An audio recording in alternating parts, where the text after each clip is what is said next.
Эхний мэдээг хүргэе. Сэтгцийн өөрчлөлттэй иргэн бусдын амьд хүрсэн онц ноцтой эрг 10 гаруй өдрийн өмнө гарсан.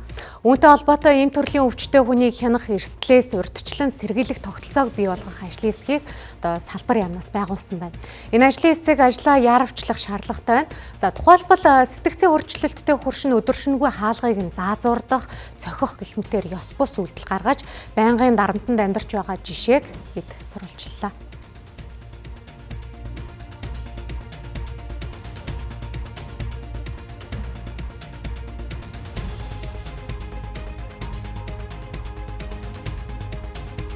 Сэтгцийн өвчтөе хин юм сонсдог учраас нөгөө хаалгыг ингээ зарим шүнд бол нэг цагийн давтамжтайгаар ингээ цохин хаалга модоор цохин өшөглөн заазуур хүртэл гаргаж ирээд цохиж исэн. Ер нь бол бид нар яг юм амгалан тайван байх ямар ч үндэсгүй байна. Хүүхдүүд хүртэл орж гарахад үнэхээр хэцүү байна.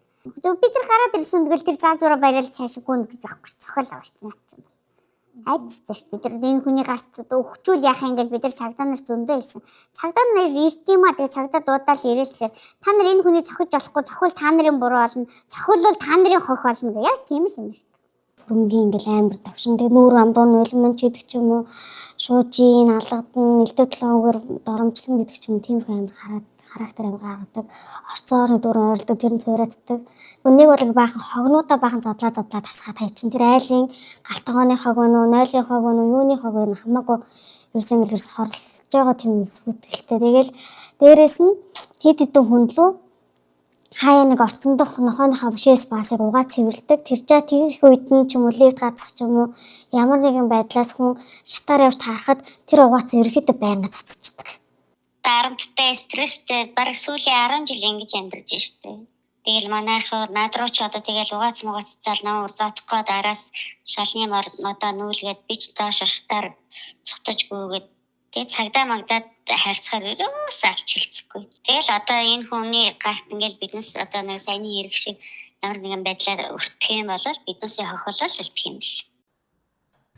Тус иргэн айлуудын хаалганд нохооныхоо ялгацыг наах, хогоо цацах, шүн дунд тогтмол цагийн зайтай хаалга үүдийг нь балбах, үг хэлээр доромжлох, биед нь халдах зэргээр байнга хүндрэл учруулдаг гэдгийг оршин суугчид ярьж байлаа. Иймээс иргэд гэртээ орж гарахдаа айдастай амьдарч гэртээ тайван байж чадахгүй байна. Арга буюу эрсдлээ тооцож камер суйрлуулж орж гарахдаа харж байгаад аюулгүй бол гардаг болжээ.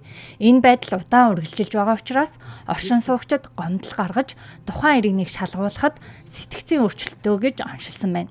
Удаа дараа цагдаа хороонд ханддагч арга хэмжээ авдаггүй. Тэгвэл хорооны зүгээс тухайн иргэнтэй холбоотой гомдол 2025 онд 2 удаа албан ёсоор ирсэн хэдий арга хэмжээ авахыг хичээдэг ч хүчин мөхцдөг гэдгээ учрлсан юм. Тэгээд манай хамтарсан баг бол 2 удаа хуралдсан.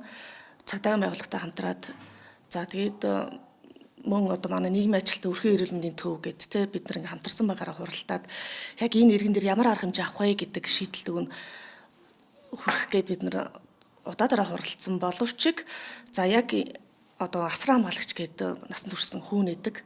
Хүүн болохоор би өөрөө ээжээгээ ингээд асран хамгаалнаа. Одоо сэтгцийн одоо эрүүл мэндийн төв рүү хөргөж өгөхгүй, гэрэгт ингээд байлгана гэдэг үндслээр бид нар одоо ямар ч арга хэмжээ авах боломжгүй байгаад байдаг.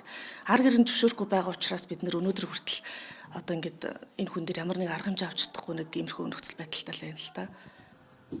Өөрөөр хэлбэл цагдаа тоохгүй, хороо арга хэмжээ авч чадахгүй энэ нөхцөлд иргэдийн эрүүл аюулгүй орчинд амьдрах эрх зөрчигдөж байна. Уг нь тухайн иргэн өрхийн эрүүл мэндийн төвийн хяналтад байдаг ч сүүлийн 1 жил гаруйн хугацаанд хяналтанд ороогүй байна. Яг өмнө 23 онд ч 2 хэвтсэн санаад байна. Тэгээд нөгөө хэвтгэхэд сэмэгтэд хэвтгэхдээ нэлийн хүнд байсан. Тийм учраас гэрийнх нь хэвтгэхгүй гэсэн ийм юу өгдөг юм бэл. Өгдөг. Ер нь хэвтүүлэхгүй. Тэнт хэвтүүлэхээр ийм байлдгаа, унтаардгаа, байнгын ийм байдалтай байдаг учраас бид нар дахиад хэвтүүлэхгүй гэдсэн. Тийм учраас дахиж хэвтүүлээгүй. Тухайн иргэн 2 нохоотой нохоо нь хүн хазаж байсан тохиолдолч гарч байжээ. Тэрээр албаныхан эрх үед хаалгаа онгойлгож өгдөггүй, мөн хамт амьдардаг асран хамгаалагч байхгүй нь эрсдлийг улам бүр нэмэгдүүлж байгааг оршин суугчид ярьж байсан юм а. Бид тухайн иргэний асран хамгаалагчтай холбогдоход эмнэлгийн ор хүрэлцээгүй, эмч нарын харилцаа хандлага муу, орчин нөхцөл тааруу байдаг. Мөн эмнэлгийн зүгээс авах боломжгүй гэдэг тайлбарыг өгдөг гэсэн юм а. Гэхдээ нөгөө талд олон иргэний эрүүл мэнд амнаас эрсдэлтэй нөхцөлд байна.